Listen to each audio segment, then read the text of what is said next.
Welcome to FRCMedia News for Thursday, November 18th, 2021. I'm Keith Tebow. The city's real estate tax rates are set, and it's likely homeowners will be paying more. Children 5 and up can now get the COVID-19 vaccine. What is the concern for parents? And those in need have some options to receive a free Thanksgiving meal. All this and more coming up. The Fall River City Council this week set real estate tax rates for FY 2022.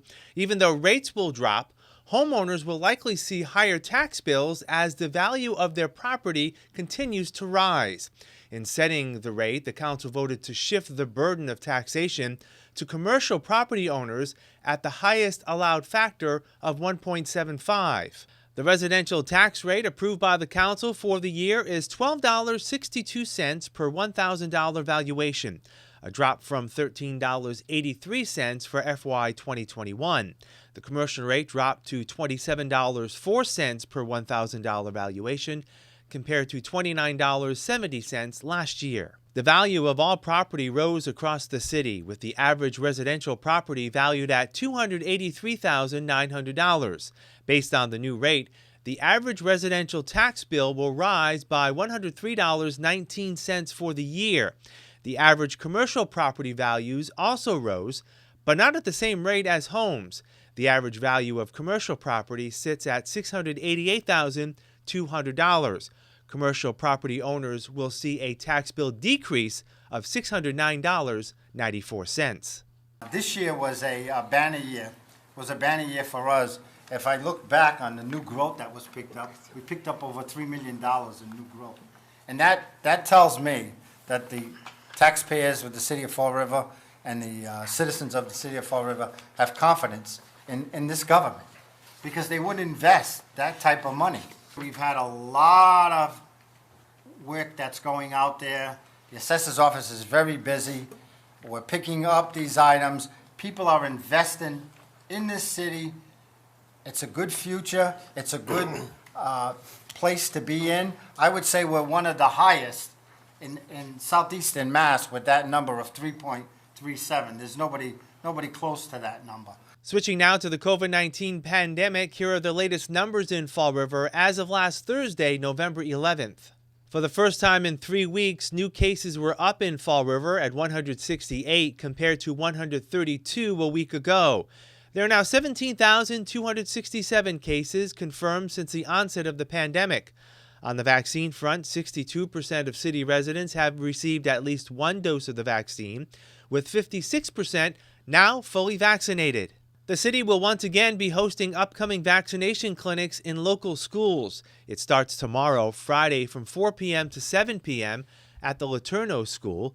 Clinics will then be held at 2 schools over the Thanksgiving Day weekend, Saturday, November 27th, from 9 a.m. to noon at the Fonseca School, then Sunday from noon to 4 at the Spencer Borden School. The clinic is open to all, including those children ages 5 to 11. The clinic is free and no appointments are necessary. The easiest way to find out about other opportunities to get the COVID-19 vaccine can be found on the city's vaccination webpage, frvax.com, or by calling 833-8VAX-NOW. That's 833-882-9669. You can also visit the state's web portal at vaxfinder.mass.gov. You can also dial 211. Local health officials continue to promote the need for parents to consider getting their children ages 5 to 11 vaccinated. Dr. Eric Vaught, Chief Medical Officer at the Health First Family Care Center, says the Pfizer vaccine for young children is different than for adults, but just as safe. The dose for the pediatric population is actually less than the adult population in that 5 to 11-year-old range. What the researchers found is that giving the half dose to the pediatric population was just as effective in that age group, and we would expect that given their smaller size and different immune system. But the vaccine is very effective in that group. We really need a vaccine in that age group, as we've continued to see COVID cases pop up in our schools and pop up in our activity groups throughout the city. Dr. Vaught understands that parents may be more reluctant to trust the vaccine for their children than themselves. He says the benefits of taking the vaccine far outweighs any side effects. Yeah, I think the biggest concern or question that keeps coming up, and I've seen reports in the lay press and on news articles, on news feeds and things, is the concern around pericarditis and myocarditis. Those are fancy terms for inflammation around the heart. And any viral illness can actually lead as a consequence to inflammation around the heart. And we've seen COVID cases that have caused myocarditis and pericarditis. In a very small segment of people who get the vaccine, they can develop a pericarditis or myocarditis. But that risk is so much smaller than actually getting the disease and then the subsequent inflammation around the heart that I would still advocate for parents to consider getting their children vaccinated. Dr. Vaught says no one should be concerned about getting the COVID vaccine along with the seasonal flu shot or other immunizations. So the COVID vaccine can be given with any other vaccine. And so I highly encourage people to get their annual influenza vaccine at the same time they get their COVID vaccine. And the really exciting thing is that population of 5 to 11-year-olds who already need routine immunizations, they can go and see their pediatrician and get those routine immunizations and get the COVID vaccine right there in their pediatrician's office. Dr. Vaught says the uncertainty over the upcoming winter season makes it important for those who can to get a COVID-19 booster 6 months after their last vaccination.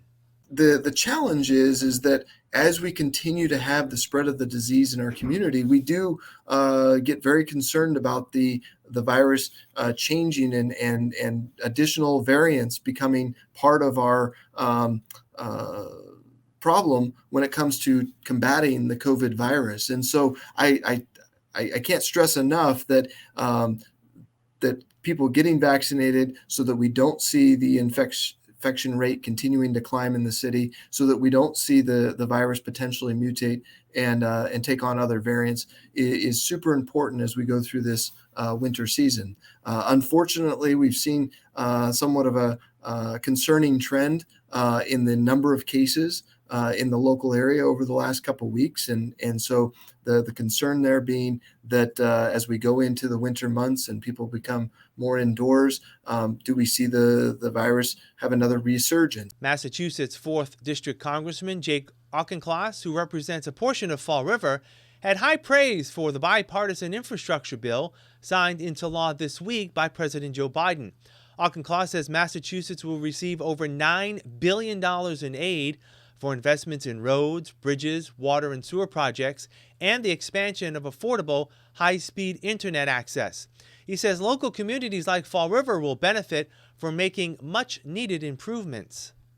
A couple of weeks ago, I was in Fall River for the mayor's announcement of how he was going to use the American Rescue Plan funds. He was allocating those towards community development, towards some public safety, and for the combined sewer overflow for water infrastructure. So they're feeling right now the American Rescue Plan funds in the form of improved public safety and community development and taking down their water bills. So I think it's going to be really differently contextual, and that's healthy. That's the way it should be. By design, this bill has a lot of deference to state and local officials. I think as a former city councilor myself and someone who tries to appreciate the breadth and diversity of this country, you really want to empower local officials to prioritize the public works projects because they have the best and most direct feedback from their constituents. The city of Fall River will receive a $2.5 million state grant to help the cost of replacing the sewer pump station on Wilson Road and improve backup water pump service to the far north end and the industrial park. Massachusetts Lieutenant Governor Karen Polito was in Fall River today to announce the city's award. The grant came through the State Department of Housing and Economic Development's Mass Works program. Paul Furland, Administrator of Public Utilities, says the grant will allow the city to move ahead to replace water and sewer infrastructure that was installed and maintained since the 1970s. It's a 50-year-old system that we have there, so replacing it with higher efficiency pumps, VFD drives, and better situation up there is definitely an efficiency for our overall operations. The pump station itself, we've continued to make it function, so there hasn't been any impact to residents or customers to date. On the water end, this is going to be, as I said, a redundant station to what's at Commerce Drive. So if the one sole booster pump station for the North End High Service area were to go down at Commerce Drive, right now there's no backup besides a diesel that we could bring out, a portable unit that we could bring out, hook up to the system, and feed for a period of time. The other thing that the water is going to help us do is with the full build out of the industrial park, we keep getting more and more people in the industrial park, the commerce park, and also the bio life sciences park. This will help with the full build out of those parks being able to supply drinking water. Ferland says the project should not negatively impact residents in that section of Wilson Road just east of Route 24. We're expecting to start this spring. We're just waiting for a couple more things to come in so that we can start our bidding process and procurement process of a contractor. We're fully designed on this project, so it is ready to go, and we will be moving forward with it. The construction duration is probably about a 12 to 18 month construction time frame. So like I said, I expect to start in the spring of this year, upcoming year 2022, and complete sometime in the summer of 2023.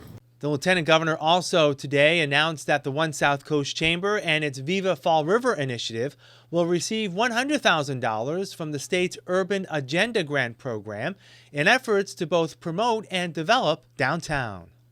The funding that we've received is the fuel that we need to keep our momentum going as we continue to work to enhance the economic diversity of our Main Street, connecting emerging businesses and artisans from the region with physical retail space and support services to encourage them to open shop in downtown Fall River. We envision a vibrant, thriving downtown that can once again be a destination for both residents and visitors. From street-level improvements and small business support to community programming and development, Viva Fall River is making things happen, and this urban agenda funding is an investment in the Fall River community, one that I know will reap great benefits. As local businesses prepare for the upcoming holiday season, One South Coast Chamber co-CEO Michael O'Sullivan says non-pandemic economic challenges are now of concern for local businesses. The supply chain issues are really hurting the small businesses right now. It's tough.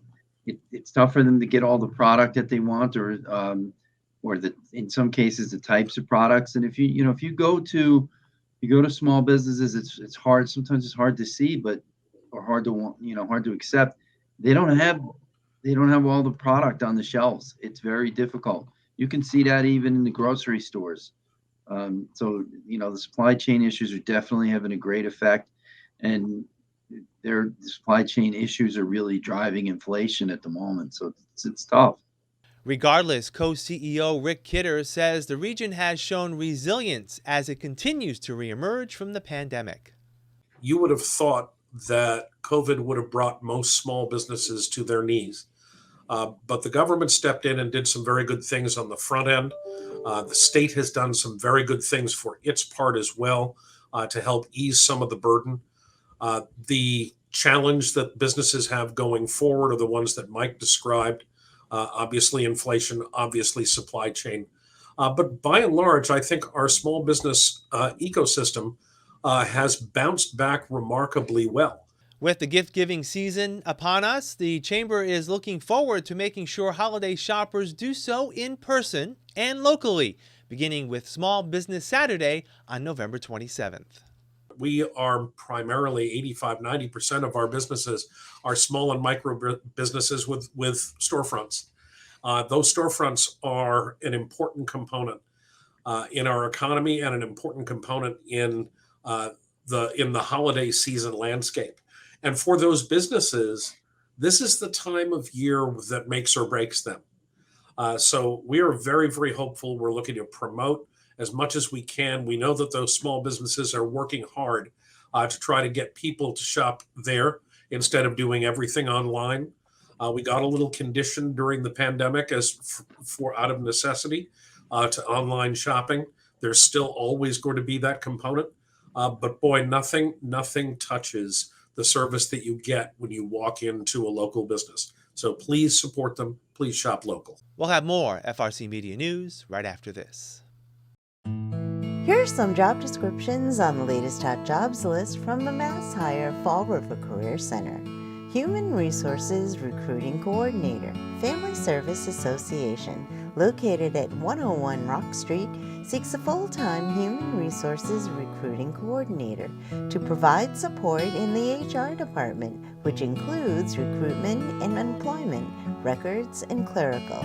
Job number 158-09335. Maintenance Technician, Whirlpool Corporation, located at 88 Current Road, is looking for a full-time maintenance technician responsible for performing highly diversified duties to install, troubleshoot, repair, maintain production, and facility equipment. Job number 157-99472. Skilled Laborer, Bristol Community College, located at 777 Ellsbury Street, is in need of a full-time skilled laborer to perform various manual labor tasks such as filling excavations and leveling earth to grade, installing and repairing signs, snow removal, and maintaining grounds. Job number 158-14208. Program Operations Manager, People Incorporated, located at 4 South Main Street, is looking for a full-time Program Operations Manager. For more information, call 508-679-5233. South Coast Health System, located at 363 Highland Avenue, has an immediate need for the following full and part-time positions. Imaging Services Technologist, job number 157-96382. Inpatient Oncology RN, job number 157-96403. For more information about these or other positions, visit MassHire JobQuest at jobquest.dcs.eol.mass.gov or call the MassHire Fall River Career Center at 508-730-5000. Welcome back. With Thanksgiving a week away, we are all looking forward to a more traditional celebration with family and friends. But for many, regardless of the pandemic, they will not have that chance. There are a number of organizations in the city that will be offering free meals this Thanksgiving. The Salvation Army will supply over 500 families this Thanksgiving and Christmas with groceries for their holiday meals. It will also open up its soup kitchen next Wednesday from 1 p.m. to 2 p.m. and provide a full turkey dinner on a first-come, first-served basis.